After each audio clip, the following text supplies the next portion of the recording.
تقولي عن تكريمك النهارده في المسرح؟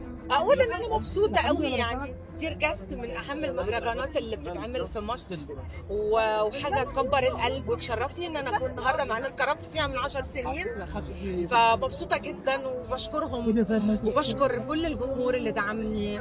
شخصيه رؤية العسكري شخصيه سهله بكل تفاصيلها، قلقتني وتعبتني، وبس يعني الحمد لله الضجه اللي عملتها رؤية العسكري افتكر دي كانت اكبر دليل النجاح اللي كان حاصل في الشارع. يعني كنت متخوفه من شخصيه السوشيال ميديا، يعني النهارده يعني النجاح الحقيقي بيبقى عبر الشارع غير السوشيال ميديا. انا كده اتعلمت من اساتذه كبار ان اي نجاح بيجي من الشارع غير اللي بتشوفه على السلم. لما قريت شخصيه رؤية كنت متخوفه من ان هي اكتر حاجه جدا جدا، بس كنت عارفه ان انا في ايادي امينه، لان استاذ عمرو ياسين يعني انا في ايادي امينه معاه، ومش اول مره كنا نشتغل مع بعض، وكنت حاسه ان انا بجد في ايادي امينه، فما كنتش قلقانه، انه عارفه ان هو يعني هيحطني في المكان الصح.